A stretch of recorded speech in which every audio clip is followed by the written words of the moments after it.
सँगसँगै बगेको सँगसँगै बगेको अर्को पालि हामीले नि आयौँ छ गोर्खा मनका मना झ्याप्पै मायालाई हालौँ भने नि ठिक छैन जमाना।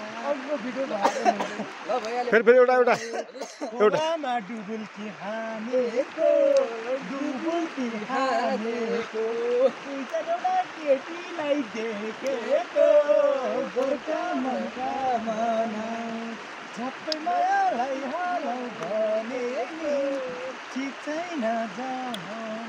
डुबुल्की त हानेको हानेको हानेको हानेको हामीले केटी भनेनौ बहिनी चाहिँ भनेको गोर्खा मनका वाह वाह वाह झ्याप्पै मायालाई हालौँ भने नि ठिक छैन जमाना। हजुरको फोटो देखेँ भिडियोमा तपाईँको फोटो देखेँ ल एकछिन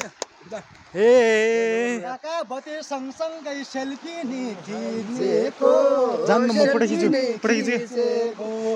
अब आउने दिनमा सँगसँगै रहनेको गोर्खा मनका मना झ्याप्पै मायालाई हालौँ। यस्तो ठाउँ छ होइन हाम्रो साथीहरू चाहिँ यति राम्रो ठाउँ छोडेर गयो त्यो के अरे कोइले तालतिर जानुभयो तर मलाई दुःख लाग्यो मेरो भाइ भाइको बहिनीहरू हेर्नुहोस् यो ठाउँमा यति रमाइलो ठाउँ छ यति स्मरणीय ठाउँ छ। माघमा भेट्ने गरी हामी अवश्य पनि आउनेछौँ। ल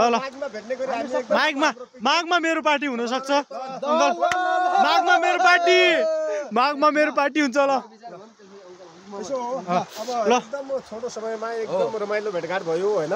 यदि मैले सोचेको थिएन कि यति रमाइलो भेटघाट हुन्छ यति छोटो समयमा हामीले एकदम सर्ट टाइममा यो योजना बनायौँ एकदम सफल भयो र त्यसपछि अब एकदम माघीमा अब हाम्रो सबै आफ्नो कार्यक्षेत्रमा एकदम हामी कार्यरत छौँ किनभने आफ्नो पेट पाल्नको लागि जीविका पार्न गर्नको लागि हामीले के न के काम गर्नुपर्ने हुन्छ कामको सिलसिलामा हामी जाँदैछौँ र अब माघमा हाम्रो बिदा हुन्छ। माघमा चाहिँ हामी सबैसँग भेटघाट गर्ने गरी एकदम आजलाई बिदा गर्छौँ। आज हाम्रो सर्व के छ भनाइ मेरो भनाइ के हो भने आज 81 हाम्रो एउटा प्लान बन्यो योजना बन्यो होइन। हामी 4 जनाको योजना बन्यो हामी आयौँ बाइकमा यात्रा गऱ्यौँ बिचमा बाइकले पनि साथ दिएन पङ्चर भयो पङ्चर गरेर पनि हामी बाल्टेगडा आइपुग्यौँ होइन।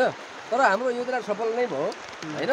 आगामी दिनमा अब हाम्रो माघमा चाहिँ योजना हुनेछ त्यो योजना चाहिँ हाम्रो सभ्य भयो हुनेछ भन्ने कुराहरू भन्दै मेरो भनाइ यही व्यक्त। त्यसपछि मेरो भनाइ एउटा के छ भने तपाईँ हामी सबै हाम्रो अग्रज मध्येको सबभन्दा कान्छो म होइन।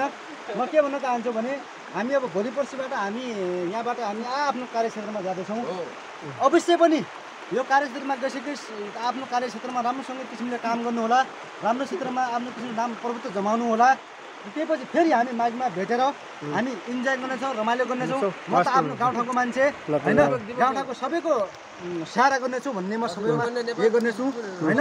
त्यही हुनाले आफ्नो गाउँठाउँको माया ममता कहिले पनि नबिर्सनु होला। हामीले जति पनि अब साथी भन्न मिल्दैन किनकि मेरा जति पनि दाइहरू अङ्कलहरू तपाईँहरू अग्रज हुनुहुन्छ म त सबभन्दा कान्छो मान्छे। त्यो हुनाले अब सँगै आउँला माघीमा भेट गरौँला होइन। त्यो हुनाले अब हामी सबैको यसरी माया ममता अझै पनि रहिरहोस् अझै पनि यो सम्बन्ध कहिले पनि गाढा नहोस् होइन। त्यो हुनाले अब माघीमा पनि हामी पक्कै पनि भेट गर्नेछौँ भन्दै अहिले चाहिँ म आफ्नो भनाइ राख्न चाहन्छु। धन्यवाद है। नमस्ते म चाहिँ दीपक राज जोशी म एउटा सामान्य भए पनि एउटा नेपाल राष्ट्रको एउटा कर्मचारी म चाहिँ दीपक राज जोशी है। तपाईँहरूलाई मेरो मोबाइलबाट क्यामेरा खिचिराख्नु भएको छ दिगराज बोराले मेरो मोबाइलबाट क्यामेरा खिचिराख्नु भएको छ। म चाहिँ दीपक राज तपाईँहरूलाई के भन्न चाहन्छु भने हामीले यति मिठोसँग रमाइलो गऱ्यौँ 4 जना आएर पनि यो बाटेगडा ठाउँमा यति रमाइलो गर्न गयौँ। मेरो भाइ बहिनीहरूलाई मैले के भन्न चाहन्छु भने बाटेगडा पनि एउटा नुहाउन सक्ने स्विमिङ गर्न सक्ने एउटा सबै साथीहरू आयो भने रमाइलो गर्न प्राकृतिक सुन्दरता रहेको त्यसमा उतातिर हेर्दाखेरि पहाड छ हेर्नु न यतातिर हाम्रो यो पहाड छ चारैतिर पहाड छ ढुङ्गाहरू छ। हामीले यति रमाइलो गऱ्यौँ कि यो 4 जनाले गरेको जस्तो 100 जनाले गरे जस्तो महसुस भयो।